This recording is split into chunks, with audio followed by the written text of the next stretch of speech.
કોઈ પણ દેશનો વડાપ્રધાન બીજા દેશના વડાપ્રધાન સાથે ભાઈબંધીના સંબંધો ન રાખે ક્યારેય. એમ કે હું બરાક ઓબામાને એમ કે તું તડાક કઈ નામ કરીએ કોણ, એટલે આવું બધું આ કોઈ ગલીના મિત્રો હોય એમ. આગળ શેરીના તમે ભાઈબંધો તો લંગોટિયા થોડા. ભાઈ એક દેશનો વડાપ્રધાન કે રાષ્ટ્રપતિ છે, તમે એક દેશના, તમે એક સંવિધાનિક પદ ઉપર બેઠા, તમે કોઈ તમારે ત્યાંથી પિતાજીના ખેતરમાંથી લાવેલી ખુરશી ઉપર નથી બેઠા. એક્ઝેક્ટલી. હે ને, પબ્લિક કેવી ફોર્મમાં આવે. આ છાવા પિક્ચર જો લોકો પડદા ફાડ્યા, હા, અચાનક મારા દીકરાઓ તમને કહું કે અહીંયા હાથ મૂકીને મરાઠીમાં લેવા માંડ્યા પ્રતિજ્ઞાઓ લેવા માટે. હે ને, એટલે પણ શું છે, બહાર નીકળીને કૂતરું વાયા પડશે તો ઉભા નહીં રહ્યો. એક હડકાયું કૂતરું, હડકાયું તો છોડો, સાદું કૂતરું વાયા પડ્યું તમારી, તો એનો ઉભરીને મુકાબલો કરવાની તાકાત છે તમારા? શું આ શોરવીતા હાલી નીકળ્યા પેલામાં? તો ઠીક છે, આ તો તમે જુઓ તમારો વડાપ્રધાન એ જ રીલ બને છે ને, એના જો કેવા રીલ બને, આમ સ્લો મોશનમાં જતા હોય ને, આમ હીરોની જેમ જોતા હોય ને, તેમ જોતા હોય ને, વિમાનના પાયલોટ બનીને પાછા વિમાન ઉડાડતા હોય, અહીંયા હવામાં પાછા આમ કરતા હોય. આ દુનિયામાં અત્યારે ચીન સાથે કોઈ લડવા માંગતું નથી. ખ્યાલ આવ્યો? કોઈ પણ નહીં. આપણા સાહેબ લડવા માંગે, લાલ આંખ કરવાની વાત ક્યાં પણ કરે લાલ. ચૂંટણી પેલા તો લડવા માંગતા હતા આપણા સાહેબ. સપનામાં એકવાર કરી તો જોવે છે. નથી થાય એવું, તમે સમજો યાર. હું કરવું કેવા જઈ રહ્યો છું. ભાઈ ખોટું લાગે તો 2 રોટલી વધારે ખાઈ લેજો. તમને લાગે બહુ ખોટું લાગી ગયું તો કોઈથી મારો પ્રોગ્રામ જોતા નહીં, આનો જોજો, મારો ન જોતા પણ કોઈ વાંધો નથી. પણ આ દેશ છે ને, એ નાચણિયા કુદણિયા ગાલા ગેલા ઘેલ સાકરાઓ હજી કઈ યાદ આવતું કઈ દે લાઈનમાં, એનો દેશ બની ગયો. અને મુકેશભાઈ ડેટા કરનાર કે સસ્તો એટલે માણસના ઘરમાં લોટ લેવાના ફાંફા પડતા હોય, પણ એ કે મોબાઈલ તો બરોબર જીઓ દે ધનાધન. ધનાધન. આર્થિક રીતે તમારા કરતા ચીન ખબર 1000 ગણું મજબૂત છે કદાચ. આપણે એની પાસે ક્યાંય નથી. એ જેમ કે છે એમ કે થેલો લઈને આવ્યા હતા, થેલો લઈને જોડા, આ એ જોડો એટલે આપણે થેલો કહીએ, જોડો હિન્દી વાળા જોડો કે બરોબર. એક થેલો લઈને આવ્યા હતા ને એક થેલો લઈને જતા રહે છે. તો એ જતા રહે છે જ્યારે જાય ત્યારની વાત છે, પણ એ દરમિયાન મને તને બધાના હાથમાં છે ને કટોરા પકડાવી દેશે. આ નક્કી. જનતાના હાથમાં કટોરો. હા, આપણા હાથમાં તમે કહો એક ના હાથમાં કટોરો છે, એટલે હારામાં એ લોકો મળતો તો ક્યાંક લઈ રાખશે. કહેવામાં આવે છે કે આપણા મોદી સાહેબ અને ટ્રમ્પ તો ઘનિષ્ઠ મિત્ર છે, તો એ મિત્રતાની લાજ કેમ ના રાખી? શું લાગે છે? એવું કોણ કે છે ઘનિષ્ઠ મિત્રો છે? મીડિયા, આપણું મહાન મીડિયા, જેનો 161મો ક્રમ આવે છે દુનિયામાં રેન્કિંગમાં. તો એટલી પ્રગતિ કરી છે લોકોએ કે છે 161માં આપણે પહોંચી ગયા 180 માંથી. તો પછી એ કઈ જેવી તેવી સિદ્ધિ થોડી છે. હે, સાવ તળિયે ફેંકાઈ જવું વિશ્વસનીયતાના સ્તરમાં એ કોઈ સિદ્ધિ છે જેવી તેવી મજબૂત? સાથીઓ, થોડા દિવસ પહેલા અમેરિકાના વ્હાઇટ હાઉસ ખાતે આવેલી ઓવલ ઓફિસમાં યુક્રેનના રાષ્ટ્રપતિ વ્લાદિમીર ઝેલેન્સ્કી અને અમેરિકાના રાષ્ટ્રપતિ ટ્રમ્પ આ બંનેની મુલાકાત થઈ. આ મુલાકાત ખનિજ સોદાને લઈને થઈ હતી, પણ વાત ઉપડી રશિયા અને યુક્રેનના યુદ્ધના જે વિવાદને શાંત કરવાની. ત્યારે આ બંને દેશના રાષ્ટ્રપતિ જાહેરમાં જ્યારે બાખડ્યા હોય, ઝઘડ્યા હોય એવી પરિસ્થિતિનું નિર્માણ થયું, અને આખા દુનિયાની અંદર એની નોંધ લેવાઈ. એ બાબતે ચર્ચા કરવા માટે આપણી સાથે મયુર જાની, જે ગુજરાતના ખૂબ સિનિયર પત્રકાર છે, ખૂબ પ્રભાવશાળી પત્રકાર છે, પોતાનું એક પ્લેટફોર્મ છે ધ ગુજરાત રિપોર્ટ, તે પોતે એના માલિક છે. આપણે એમની સાથે વાત કરવાનો પ્રયાસ કરીશું. મયુર જાની સાહેબ, આપનો ક્રાંતિ માર્ગમાં હાર્દિક સ્વાગત છે. ખૂબ ખૂબ આભાર વિમિત. સૌથી પહેલા અભિનંદન, તમે 1 લાખ સબસ્ક્રાઈબર ક્રોસ કરી લીધા યુટ્યુબ ઉપર. મને મારા માટે આનંદની વાત છે, એટલા માટે જ્યારે હું તમારા જેવા યુવાનોને જોઉં જે સંપૂર્ણપણે ઢાંચા સાધનો, કોઈ સગવડતા નથી, એકલા હાથે ફિલ્ડમાં પણ જવું, રિપોર્ટિંગ પણ કરવું, કેમેરો પણ હેન્ડલ કરવો, એડિટિંગ પણ કરવું, તમામ જવાબદારી એકલા હાથે ઉપાડીને પણ તમે જે 1 લાખ સબસ્ક્રાઈબરે પહોંચી ગયા, મારા માટે બહુ આનંદની વાત છે કે તમારા જેવા યુવાનો મહેનત અને સંઘર્ષનો રસ્તો અપનાવે છે. સુવાળકથી દૂર રહી કઠણ સ્થિતિઓને આવકારી અને લોકોમાં જો પોતાનું સ્થાન બનાવતા હોય તો મને બહુ ગમે. એટલે એક તો તમને તમારા દર્શકોને બંનેને ખૂબ ખૂબ અભિનંદન. Thank you sir. હે ને, અને હા, બાકી હું માલિક નથી ભાઈ કોઈ જગ્યાએ. એટલે ધ ગુજરાત રિપોર્ટના માલિક, જે દિવસે પત્રકાર માલિક થઈ જાય ને ભાઈ, હા, એ દિવસે પછી એ વેપારી થઈ જાય. એટલે હું એટલા માટે કરેક્શન કરું ત્યાં કે હું હા સંસ્થાપક સંપાદક કહી શકો કેવું હોય તો આપણે એમ કહી શકીએ કે ભાઈ તંત્રી તરીકે એટલી જવાબદારી મારી છે, પણ અહીંયા કોઈ માલિક જેવું કશું હોતું નથી. પત્રકારને માલિક થવું ન પોસાય. જો માલિક થઈ જાય તો પછી એ પત્રકારત્વ ન કરી શકે. જી બિલકુલ. એટલે અહીંયા જેમ તમે સંઘર્ષ કરો એમ અમે અહીં સંઘર્ષ કરવાની શરૂઆત કરેલી છે. અમે આખી જિંદગી જેટલો થાય એટલો કરતા આવેલા છે. અહીંયા થોડુંક હવે અત્યાર સુધી અન્ય સંસ્થાઓ માટે નોકરી કરતા હતા. હવે કહીએ કે પોતાની સંસ્થા અને પોતાના જેવા લોકોને સાથે મેળવી, સાથે જોડી અને એક સહિયારી સંસ્થા ઊભી થાય, એનો એક નાનકડો પ્રયાસ છે. તેમાં માલિક તો હું ક્યારેય હતો નહીં, હું છું પણ નહીં, અને માલિક મારાથી થવાય એવું પણ. જી દર્શકો, આ સાહેબ છે આત્મશ્લાઘામાં માનતા નથી, પણ તેમ છતાંય આપણે એમને સવાલ કરીશું કે રશિયા અને યુક્રેનનું જે યુદ્ધ થયું અને એના 3 વર્ષનો જે આત્મશ્લાઘા નહીં, આત્મપ્રશંસા. આત્મશ્લાઘા તો મોદી સાહેબ કરે, આપણે તો કરી જ ન શકીએ, પણ આત્મપ્રશંસા પણ ન કરાય. એ માણસ એમાંથી બચવું જોઈએ. હવે પૂછો આગળ. અમેરિકાના વ્હાઇટ હાઉસની અંદર જે આખી ઘટનાનું નિર્માણ થયું અને બંને દેશના રાષ્ટ્રપતિ જ્યારે પેલા ગલીના કૂતરાની જેમ બાખડતા હોય એવી રીતે જાહેરની અંદર આ નિર્માણ થયું, એ વિશે શું કહેશો? કે જે પીડિત દેશ છે યુક્રેન અને એક સામે સત્તાધારી વિશ્વ સત્તા જે કહેવાય, આપણે વિશ્વગુરુની વાત કરીએ છીએ પણ ખરેખર તો વિશ્વગુરુ પોતાને સાબિત કરે છે એવો દેશ છે. એ દેશ યુક્રેનને રાષ્ટ્રપતિને જ્યારે ધમકાવતો હોય, એના રાષ્ટ્રપતિ યુક્રેનના રાષ્ટ્રપતિને ધમકાવતા હોય, આ પરિસ્થિતિને તમે કઈ રીતે જુઓ છો? આખી ઘટનાને વિવિધ 2-3 અલગ અલગ સેગમેન્ટમાં તમારે એને બ્રેકડાઉન કરવી પડે. દેખીતી ઘટના શું છે તો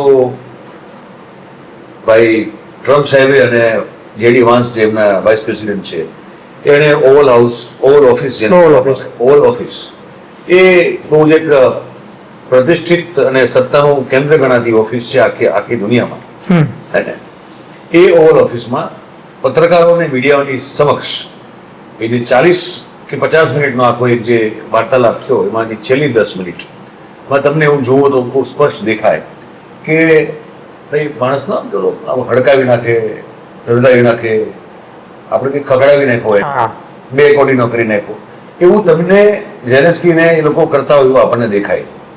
રેગિંગ કરતા હોય જ્યારે કોઈ કોલેજની અંદર વિદ્યાર્થી રેગિંગ ઘણો થાય, મતલબ એ પ્રકારનું વર્તન છે એ આપણને સામે દેખાય છે.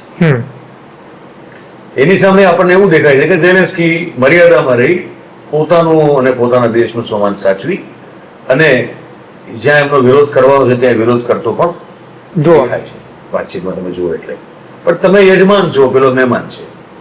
યજમાનનું ઉત્તરદાયિત્વ છે કે મહેમાન જે આવ્યો તેની સાથે કમસે કમ એક મર્યાદાપૂર્ણ વર્તન સાથે એની સાથે વાતચીત કરવી. ભલે અસહમતિઓ હોય, તમારું ડિસએગ્રીમેન્ટ હોય, પણ એક ડિપ્લોમસીની ડિસન્સી હોય.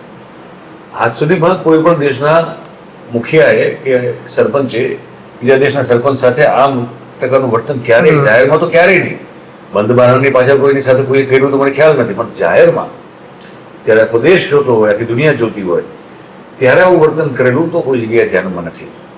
એટલે એક વાત કે ટ્રમ્પ હાથમાં તેલ પાયેલો જેને કહેવાય ને કે દંડો લઈ ઉભો એમ કે જે આવે એને ધોકાવી નાખો, બસ એવું તમને એક પ્રકારે એની માનસિકતા લાગે અને કરી રહ્યો છે. આપણા વડાપ્રધાન સાથે પણ એને કઈ કપડા કાઢવામાં કઈ બાકી રાખ્યો નથી, બરોબર? આપણા વડાપ્રધાનની મુલાકાત જ્યારે થઈ એમની સાથે, જે અગેન એક તો આપણા વડાપ્રધાન તરફથી માંગવામાં આવેલી મુલાકાત હતી, હે ને? અને સાથે સાથે બાકી ટ્રમ્પનો જે પ્રોગ્રામ હતો મળવાનો હોય તો બેઝિકલી યુક્રેન, રશિયા અને મિડલ ઇસ્ટ, ઇઝરાયલ ને ગાઝા, આ મુદ્દા એના માટે મેઇન હતા.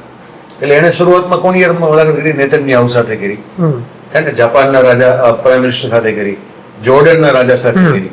હવે એમાં આપણા વડાપ્રધાને એમ કીધું કે નહીં, મને મળવું છે, ગમે એમ કરો પણ ટાઈમ કાઢો. પહેલામાં તો મને ન બોલાવ્યો શપથ ગ્રહણમાં, પણ કમસે કમ અહીંયા મારા ભાઈબંધને પ્રોબ્લેમ ઊભો થાય એમ છે ભાઈ સાહેબ, તમારી ત્યાંની સેકી નામની જે સંસ્થા છે, એસીસી, એને વોરંટ ઇસ્યુ કરાવેલું છે. ભાઈબંધ મારો જેલમાં જાય એમ છે, અમેરિકા આવી શકતો નથી. મહારાજ કંઈક કરો, આવું કંઈક કહેવા માટે ગયા છે એવું આપણને માનવાનું મન થાય. તો ત્યાં જે કપડા આપણા કાઢવામાં આવ્યા છે આપણા સૌની સામે છે. ફરક એ રહ્યો કે આપણા વડાપ્રધાન ત્યાં જે આજે આપણે વાત કરીએ છીએ ત્યારે જુનાગઢમાં સિંહ જોવા માટે ગયા. બહુ બધા જે ચેલા ચપાટા છે એને લખ્યું કે એક સિંહ બીજા સિંહની મુલાકાત વગેરે વગેરે બધું. છાતી લોકો પીટે ને કેમ તો ઢોલ વગાડે બધા છે બચારા, લોકોનું બચારા ગણું એટલા માટે. કારણ કે અને તો બુદ્ધિમત્તાનું સ્તર આટલું બધું નીચે કોઈનું પડી જાય અને પછી એ માણસ છે પાછું છાતી કાઢીને ચાલે એવું બને નહીં. એટલે એમની બુદ્ધિનું દેવાળું ફૂંકાયેલું છે એટલે બચારા. તો એ સિંહ જેવા છાતી વાળા માણસ છે ત્યાં બધું ચૂપચાપ અપમાન સહન કરી લીધું. 36 કલાકમાં પાછા આવતા રહ્યા. આજે તમે બિચારા ગણો છો, એ તો એમ કહે છે કે અમારા સિંહની તો ખુરશી ખેંચી હતી ટ્રમ્પે. એ તો બધાની ખેંચે, એ પ્રોટોકોલ છે. તો બધાને જે પણ દેશનો વડાપ્રધાન અથવા રાષ્ટ્રપતિ ત્યાં જાય છે ટ્રમ્પની મુલાકાતે, તો વ્હાઇટ હાઉસનો એ પ્રોટોકોલ છે કે એમાં સૌને બેસાડે, ખુરશી ખેંચે અને બેસાડે એમને. એ પેલા રજિસ્ટરમાં એમને એમની નોંધ કરવાની હોય છે અને એ કરે એટલે પછી ખુરશી ખેંચે એટલે પેલો ઊભો થાય પછી નીકળી જાય. આ બધા સબ થાય છે. એમાં કે એવું તો છે એમની પાસે દેખાડવા માટે કશું હતું નહીં. એટલે હવે અંજનાબેન નહોતા એને કીધું કે આ તો નાનકડું ફંક્શન છે, મોટું ફંક્શન કરશે અને ખાસ મોદી સાહેબ માટે કરશે. એટલે આ બધા બુદ્ધિના બળદરૂપી મનુષ્ય દેહ બુદ્ધિના બળદો છે. એટલે એમના વિશે તો આપણે શું કહીએ, બચારા જ કહેવા પડે એમને. પણ ફરક તમારે જોવો સાફ છે. આપણા વડાપ્રધાન કંઈ બોલતા નથી. પેલો દબાયેલો છે, કચડાયેલો છે અને અમેરિકાના કારણે જે 2-3 સેગમેન્ટમાં બ્રેકડાઉન કરવી પડશે આખી કારણે. તો હવે એમાં જશું આપણે કે આ સ્થિતિ અહીંયા પહોંચી કેમ. તો અમેરિકાથી બધી રીતે દબાયેલો હોવા છતાં એ માણસ છે પોતાની વાતને મૂકે છે. અપમાન થયું એનું અપમાન એને એક હદથી વધારે થવા ન દીધું અને ત્યાંથી નીકળી ગયો. ને એ આખી ઘટનાએ આખા વિશ્વના રાજકારણમાં એક મોટો પથ્થરો ફેંકો અને એટલા બધા મોટા બમલ ઉભા થયા, જેના કારણે તાત્કાલિક યુરોપિયન યુનિયનની એક યુરોપના દેશોની એક બેઠક થઈ સિક્યુરિટીને લઈને અને તાત્કાલિક 2 દિવસની અંદરમાં ઓલમોસ્ટ આખું યુરોપ ભેગું થયું અને બધાએ એક સુરે ઝેલેન્સ્કીને સપોર્ટ કરી યુક્રેનના. બરોબર.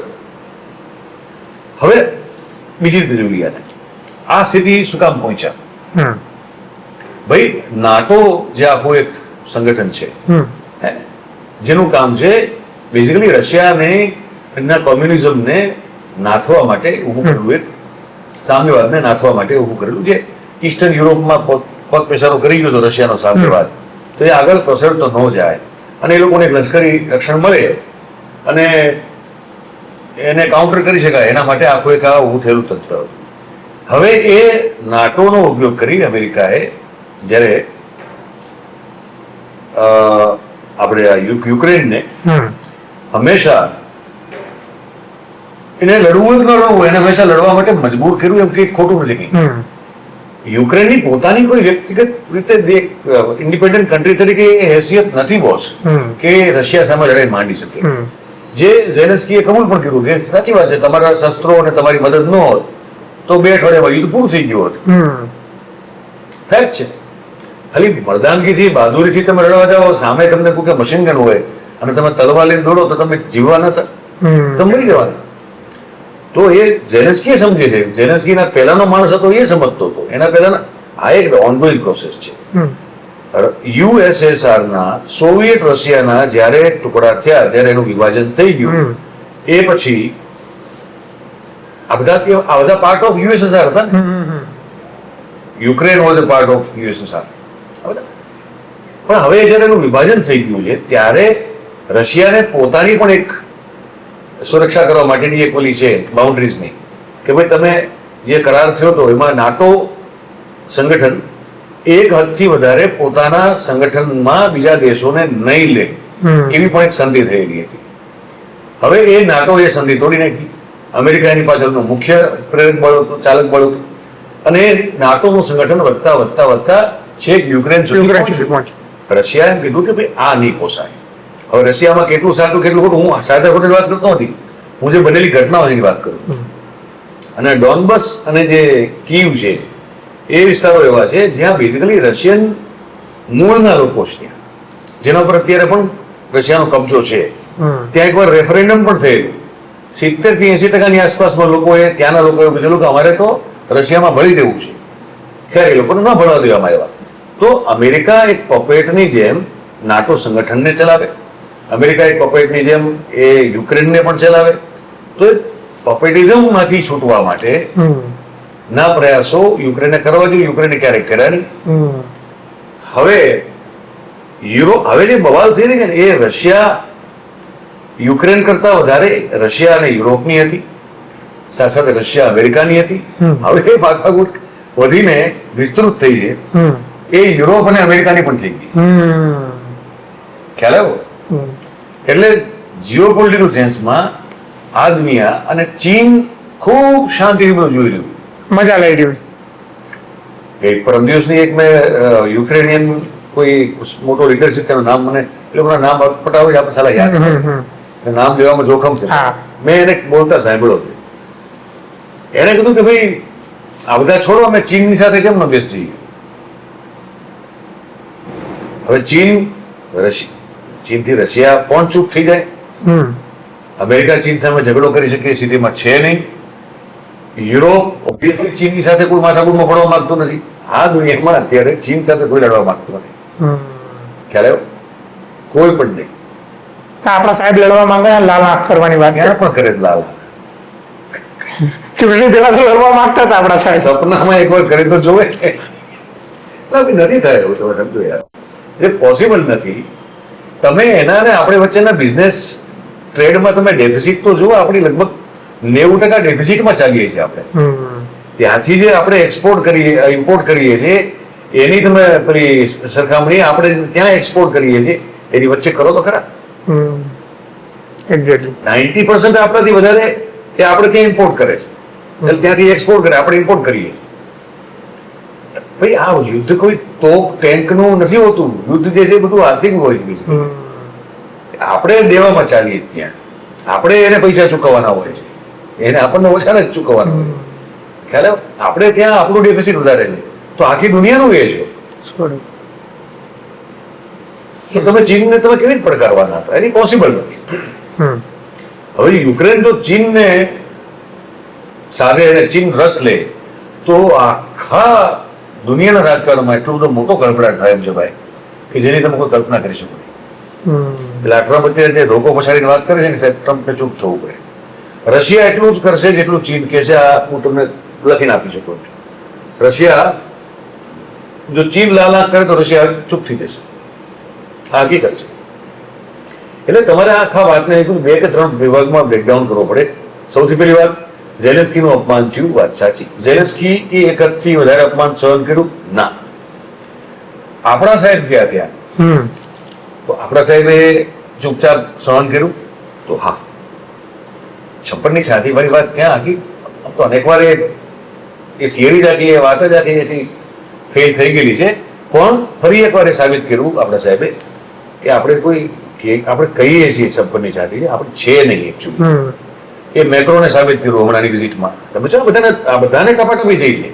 મેક્રોને વચ્ચે રોકીને ફેક્ટ ચેક કરાવતા એવું ટ્રમ્પને. બ્રિટિશ પ્રાઇમ મિનિસ્ટર કીર સ્ટારમર ગયો, એને વચ્ચે રોકીને ફેક્ટ ચેક કરી. તમે ખોટું ન બોલો. ટ્રમ્પને ફેંકવાની ને ટ્રમ્પને બીજા ઉપર હાવી થવાની ટેવ છે. તમે સમજ્યા મારી વાત? ટ્રમ્પને આ બધાએ રોક્યા છે. આપણા સાહેબ આપણા સાહેબ જોઈ રહ્યા ભાગાની જેમ કે સવાલ એમને પૂછે, અમને સવાલ જવાબની ટેવ નથી, એટલે સવાલ એમને પૂછવાનો, એટલે એ ટ્રમ્પ આમ જોઈ રહ્યા. ટ્રમ્પે કીધું કે આ સવાલ આમ તો તમને પૂછવાનો છે, પણ હું જવાબ આપી દઉં તમને. બાઇડન અને ટ્રમ્પની તુલના કરવા બાબતે એટલે એક પાર્ટ એ થઈ ગયો તમારો. બીજો પાર્ટ કે આ વિવાદનું કારણ શું, તો મેં આખી તમને હિસ્ટ્રી સમજાવી કે અમેરિકાના કારણે, અમેરિકા ના કહેવાથી યુક્રેન હંમેશા આ પરિસ્થિતિમાં આવતું રહ્યું છે. 2014 હોય, 2020 હોય કે 2025 હોય. હવે અમેરિકા જો એમ કે હવે અમે હાથ પાછો ખેંચી લીધું, તમે તો ઉપકાર પણ માનતા નથી, થેન્ક યુ નથી બોલતા. અરે ભલા માણસ, તમારી કઠપૂતળી તરીકે આ ચાલી રહ્યું છે એટલે તો તમે આ દુનિયામાં સ્થિતિ છે અત્યારે. ન હોત તો રશિયાને કોઈ વિસ્તારવાદની વાત નથી, રશિયાને તો પોતાની બોર્ડર સિક્યોર કરવી છે. તમે સમજો આખી વાતને. પુટિનને આખી દુનિયામાં વિલન ચિતરવામાં આવે છે. પુટિન અમુક અંશે હશે પણ ખરા. આપણે બીજા બધા મુદ્દે વાત કરતા રહી, પણ આપણે જો આ વાળી વાત કરીએ તો અહીંયા મને ક્યાંક છે ને આખા તમે યુરોપ અને રશિયાના સંબંધો અને એ તમે 1990 પછીની જે આખી ઘટના છે યુએસએના વિસર્જન પછી, તમે જો આખી એ વખતની ત્યારથી લઈને અત્યાર સુધીની હિસ્ટ્રી જુઓ તો તમને લાગે કે રશિયા કદાચ આમાં સાચું પોતાના દેશની સુરક્ષા કરવા યુદ્ધમાં એવું તમને લાગે. તો એ પણ સમજવું જોવું જરૂરી છે. હવે વાત કરીએ અમેરિકા આ બધું શું કામ કર્યું, ટ્રમ્પ શું કામ કોઈ ભાંગની ગોળી ખાધી, અફીણ ચાટી ગયા, શું કરી ગયા? ટ્રમ્પ જે વાત લોકો સમક્ષ, પોતાના દેશના લોકો સમક્ષ ચૂંટણી પ્રચાર દરમિયાન ઢોલ વગાડી નગારા વગાડીને જે કરતા એવા એ એમને કરવી પડે. સૌથી પહેલા ઘુસપેઠિયાઓ ને અમે પગલે લેવા પડે તો લઈ રહ્યો છે માણસ. આપણા દેશના ઘુસપેઠિયા આપણા નહીં, બીજા બધા. આપણામાં બીજામાં ફેર છે કે આપણા વાળાને એક હાથકડી પહેરે મોકલાવે, બીજામાં એવું નથી કરતો. પણ સાહેબ આ હાથકડી પહેરાવા બાબતની વાત કરું તો કહેવામાં આવે છે કે આપણા મોદી સાહેબ અને ટ્રમ્પ તો ઘનિષ્ઠ મિત્ર છે, તો એ મિત્રતાની લાજ કેમ ના રાખી, શું લાગે છે? એવું કોણ કહે છે કે ઘનિષ્ઠ મિત્રો છે? મીડિયા, આપણું મહાન મીડિયા જેનો 161મો ક્રમ આવે છે દુનિયામાં રેન્કિંગમાં, તો એટલી પ્રગતિ કરી છે લોકોએ કે છે 161 માં આપણે પહોંચી ગયા 180 માંથી. તો પછી એ કઈ જેવી તેવી સિદ્ધિ થોડી છે. હે સાવ તળિયે ફેંકાઈ જવું વિશ્વસનીયતાના સ્તરમાં એ કોઈ સિદ્ધિ છે? જેવી તેવી મજબૂત સિદ્ધિ છે, અભૂતપૂર્વ સિદ્ધિ છે. તો એ લોકો મેળવી છે. ફેક ન્યૂઝ ફેલાવવામાં આપણે નામ મોટું હાંસલ કરી દીધું અને હેટ સ્પીચમાં આપણે બહુ મોટું નામ હાંસલ કરી લીધું છે. મીડિયાની વિશ્વસનીયતામાં આપણે સૌથી મોટું નામ, એની જે પડતી છે એમાં આપણે મોટી સિદ્ધિ હાંસલ કરી. આ બધા સૂચકાંકો એવા સૂચકાંકો છે કે જે તમારા દેશના ક્રેડિટ રેટિંગને અસર કરે. દેશમાં, દુનિયામાં તમારા દેશની છબી, તમારા પાસપોર્ટની વેલ્યુ એ ઘણા બધા જે માપદંડોથી નક્કી થાય છે એમાં આ બધા છે. તો તમારો પાસપોર્ટની વેલ્યુ છે પણ કંઈક 13 પગલા નીચે જતી રહી છે, હતી એના નીચે જતી રહી છે, એક 90ની ઉપર જતી રહી છે હવે 112 કે 113 કન્ટ્રીમાંથી. તો વધુ બધી વસ્તુનો વિકાસ થઈ રહ્યો છે, પણ ઉર્ધ્વ ગતિ નહીં, અધોગતિ, પાતાળ તરફ જઈ રહ્યા છે આપણે ઝડપથી, એ તરફ વિકાસ થઈ રહ્યો છે.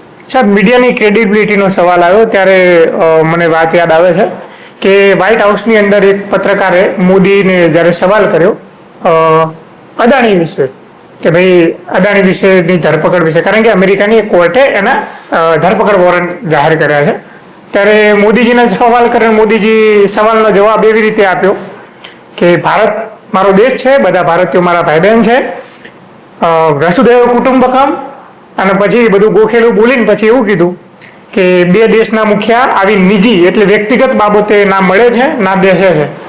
એટલે આ સવાલને કેવી રીતે ટાળ્યો, એને કેવી રીતે જોવો છો તમે? એમને આવા કોઈ સવાલના જવાબ આપવા નથી હોતા, એટલા માટે કોઈ જગ્યાએ ક્યારેય પ્રેસ કોન્ફરન્સ કરતા નથી. સવાલ તો હતો, બેસવું પડું ફરજિયાત. કેટલાક સૂત્રો એવું કહે છે કે એમને ટ્રમ્પ સાથેની મિટિંગમાં, પ્રેસ કોન્ફરન્સમાં એમાં પણ બેસવું નહોતું, પણ બેસાડો નહીં કે બેસવું તો પડશે, એવું કેટલી જાણકારી એવું કહે છે. એનીવેઝ, હવે સ્વાભાવિક છે કે ભાઈ તમને સવાલ પૂછાશે, તમારો આ પ્રવાસનું ઔચિત્ય શું? તમે ઇન્વાઇટેડ ગેસ્ટ તો છો નહીં. ઓફિશિયલ તમારી વિઝિટમાં ઓફિશિયલ લખેલું ત્યાં પેલા રજિસ્ટરમાં તેનો ફોટો વાયરલ થયો છે. તમે કયા હેતુથી આવેલા છો એ દેશને હજુ સુધી જાણ નથી. તમે શું સિદ્ધ કરી આવ્યા ત્યાં જઈને? આપણને જે સમજવા જાણવા મળે છે એ મળે છે કે ભાઈ એક તો હવે મોંઘું તેલ ખરીદવાની વાત થવાની. રશિયા સસ્તું આપતું હતું, હવે તેલમાં મોંઘું તેલ લેવાની વાત થશે.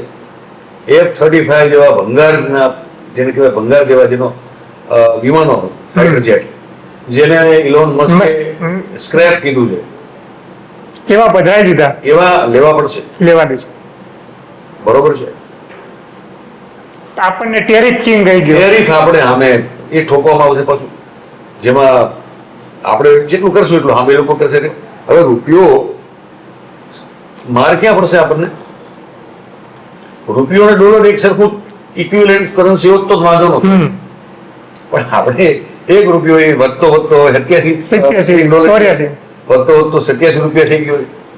હવે એ ધંધામાં તમે પોલ ટેરિફ જો એ નાખી દે તો આપણે તો પૈસા ધંધે લાગી જઈએ. તમે સમજો મારી વાતને.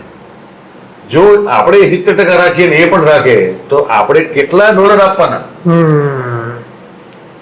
તો વિચાર તો કરો ખાલી. આવું આપણે સ્ટુડિયોમાં બેસીને વિચારી શકીએ છીએ એ મોદીજી એ ટ્રમ્પની સામે બેઠા બેઠા આ સવાલનો મતલબ પ્રત્યુત્તર ના આપી શક્યા, જેમ આપણે અત્યારે ચર્ચા કરી શકીએ, કરી શકતા હતા. શું કેવું થાય? હા આપણે ભાઈ મૂળ જયારે તમારો એજન્ડા જ ન હોય કે આટલો બધો ટેરિફ અમારી પર નાખશો તો અમારા દેશની હાલત શું થશે?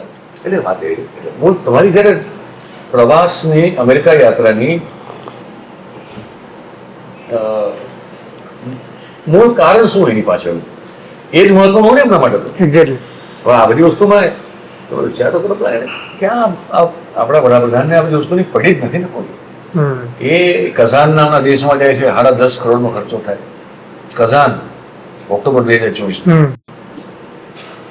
મિસેલિનિયસ ખર્ચો 6.5 કરોડનો.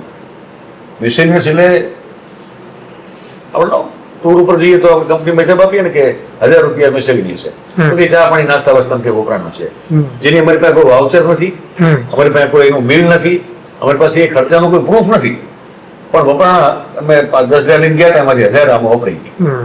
હવે આ 10,000 લઈને જાય છે 9,000 એમાં વાપરે છે, એવું જ કહેવાય ને. ટોટલ ખર્ચો તમારો ફોર એક્ઝામ્પલ સમજવા માટે કઝાન દેશની યાત્રાનો ટોટલ ખર્ચ કંઈક 10 કરોડ ને સમથિંગ લાગશે. એમાંથી 6.5 કરોડ છે એવો ખર્ચો છે જેનો કોઈ બિલ નથી, હિસાબ નથી, કશું નથી. તો કરવા તમે શું જાઓ, પણ એમને કોઈ ફેર પડતો નથી. એટલા માટે એ જેમ કે છે એમ કે એ થેલો લઈને આવ્યા હતા, થેલો લઈને જોડા, હા એ જોડો એટલે આપણે થેલો કહીએ, જોડો હિન્દી વાળા જોડો કે બરોબર. એક થેલો લઈને આવ્યા હતા ને એક થેલો લઈને જતા રહે છે. તો એ જતા રહે છે જ્યારે જાય ત્યારની વાત છે, પણ એ દરમિયાન મને તને બધાના હાથમાં છે ને કટોરા પકડી દેશે. આ નક્કી જનતાના હાથમાં કટોરો. હા હા, આપણા હાથમાં તમને કોઈ એક ના હાથમાં કટોરો છે. એટલે હારામાં એ લોકો કંઈક મળતો તો ત્યાં લઈ રાખશે. અમિત શાહે એવું કીધું હતું 47 સુધી અમારું શાસન હશે, ત્યાં સુધી એમનો ઝોલો પેક કરીને રાખ્યો છે, ક્યાંય જવાના નથી. એમાં એવું છે વિવિધ કે ભાઈ તો હવને અજર અમર તો હવને થવું છે, થઈ શકાતું નથી. સૌને એમ છે ને કે હું ચીર યુવાન રહું, યુવાની આવી તો પછી જવી ન જોઈએ, એમ હવની જાય. વૃદ્ધત્વ સૌને આવે અને એના પછી એ જરા અવસ્થા કહેવાય, જર્જરિત અવસ્થા, એના પછી મૃત્યુ પણ સૌને આવે. જેમ એ એક બહુ જ સંપૂર્ણપણે ભૌતિક પ્રક્રિયા છે, એવી જ રીતે જે માણસ સત્તા ઉપર આવે છે એ સત્તા ઉપરથી જાય પણ છે. આ એટલી જ સહજ, એટલી જ કુદરતી પ્રક્રિયા છે. એટલે આમાં મેં કીધું કે એટલે મર્યાદા પુરુષોત્તમ આપણે જેને ગણીએ છીએ ભગવાન શ્રી રામ, એમને પણ આવી અને ગાદી છોડી અને શરીરમાં જળ સમાધિ લેવાની હોય.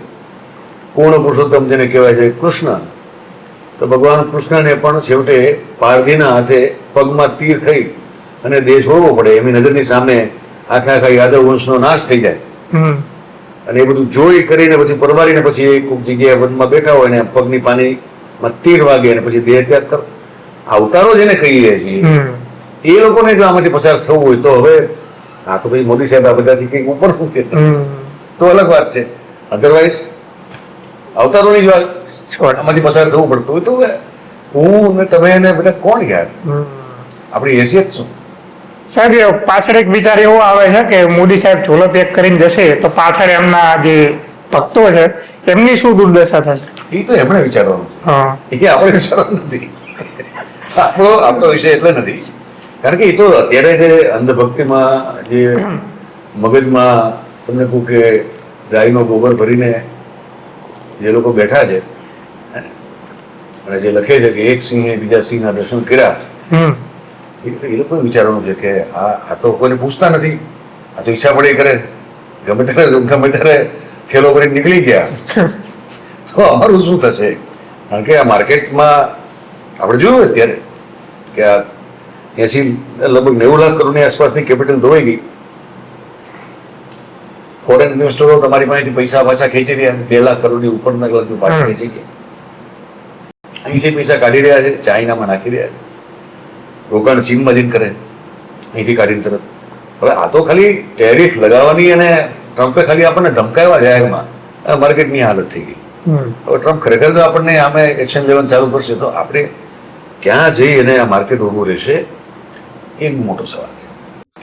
હવે કેવું હોય માર્કેટ ઘણા બધા એવું કહે કે ભાઈ, એટલે ઘણા બધાની છોડો ને, અમિતભાઈ ને નરેન્દ્રભાઈ જેવું વારંવાર બોલેલા છે કે દેશની તમારે એમ કે અર્થતંત્રની જો ગુલાબી લાલી જોવી હોય તો તમારે દેશના આપણા શેર બજારની તમે પ્રગતિ જોવાની છે. હવે એ કોઈ માપદંડ છે નહીં એકચ્યુઅલી, પણ એ ઘણી બધી રીતે તમારી ક્રેડિબિલિટી અને તમારી જે શાખ છે ને એને એનું એક દ્યોતક હોય છે કે ભાઈ માર્કેટ કેવી ચાલી રહી તમારી. કારણ કે ભાઈ બહારથી જે પૈસા લોકો ઇન્વેસ્ટ કરતા હોય છે એ લોકોને જ્યારે પણ એવું લાગે કે આ દેશ હવે બદહાલીની તરફ, પાયમાલી તરફ જઈ રહ્યો છે, આ દેશમાં એ રોકે છે ક્યાં પૈસા? આપણી કંપનીઓમાં પૈસા રોકે છે. પણ જો એમને એવું લાગે કે આ પૈસા રોકવા હવે સેફ નથી, કારણ કે જે કંપનીઓમાં આપણે પૈસા રોકી રહ્યા છીએ એ કંપનીઓનું પણ ફ્યુચર એમને જો ડામાડોળ લાગે તો એ હાથ પાછો ખેંચે. એનો મતલબ કે આપણા દેશની ક્રેડિબિલિટી, લો એન્ડ ઓર્ડરથી માંડી એજન્સીઝ જેટલી પણ કામ કરી રહી છે એ બધાની વિશ્વસનીયતાથી માંડી અને તમામ 360 ડિગ્રી એંગલે જ્યારે કોઈ બહારના રોકાણકારને એમ લાગે કે આ દેશમાં પડવા જેવું નથી તો એ લોકો પોતાનો હાથ પાછો ખેંચે. તો એમણે જે પોતાનો હાથ પાછો ખેંચવાનું ચાલુ કર્યું છે ભાઈ, એ દર્શાવે છે કે આપણું એકચ્યુઅલી એક આમ જોવો તો જે ક્રેડિટ રેન્કિંગ હોય આપણું નીચે આવી ગયું છે, પેલા કરતા નીચે આવી ગયા છે આપણે. એના કારણે આવું થઈ ગયું અને એની વ્યાપક અસરો પછીના સમયમાં દેશમાં જોવા મળતી હોય. સાહેબ, આની અંદર આપણી વિદેશ નીતિની ફેલિયર પણ માની શકીએ? વિદેશ નીતિ છે, સવાલ એ આ જે રીતે લોકો કામ કર્યું છેલ્લા 10 વર્ષમાં ભાઈ આપણને સમજ જ પડતી કે કોઈ વિદેશ નીતિ જેવી વ્યક્તિગત નીતિ છે, વિદેશ નીતિ નથી દેખાતી. ખ્યાલ આવ્યો? કોઈ પણ દેશનો વડાપ્રધાન બીજા દેશના વડાપ્રધાન સાથે ભાઈબંધીના સંબંધો ન રાખે ક્યારે. એમ કે હું બરાક ઓબામાને એમ કે તું તડાક કઈ નામ કરીએ કોણ, એટલે આવું બધું આ કોઈ ગલીના મિત્રો હોય એમ. શેરીના તમે ભાઈબંધો તો લંગોટિયા થોડા.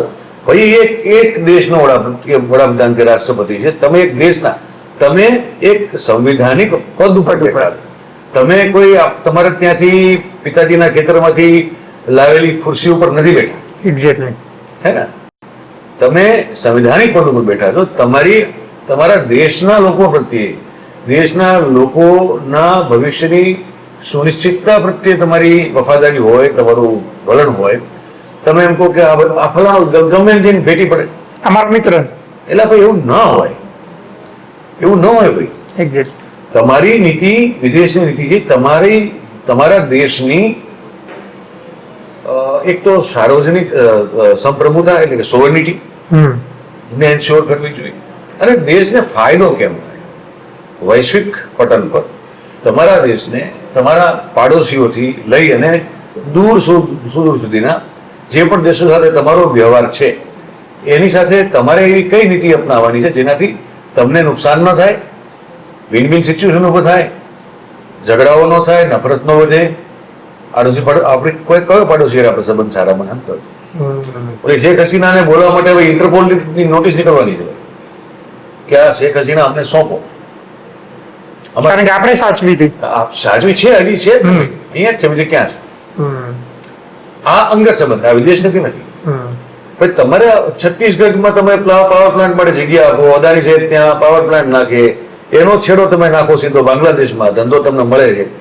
શેખ હસીના તમને ઓબ્લાઇઝ કરે એટલે તમે ઓબ્લિગેશનમાં છો કે હવે એ બેનને કોઈ તકલીફ પડી તો આપણે હાથ છે. કેમ તો કે એને આપણું રાખ્યું. એ તમે લાગણી મને વહી ના જવાય. જ્યારે લાગણી છે ની છે, તમે સ્વાર્થની, વ્યક્તિગત સ્વાર્થની તમે નીતિ અપનાવી રહ્યા છો. આને દેશને ક્યાં લેવા દેવા? આને દેશની વિદેશ નીતિને ક્યાં લેવા દેવા? તમારો નેપાળ તમને અત્યારે ઓળચકા ભરે છે. પાકિસ્તાન સામે તો જોવાની જરૂર છે જ નહીં. શ્રીલંકામાં તમારી એ સ્થિતિ છે, બર્મામાં તમારી એ સ્થિતિ છે, ભૂટાન સુધી ચીન સંપૂર્ણપણે પહોંચ ધરાવીને બેઠું છે.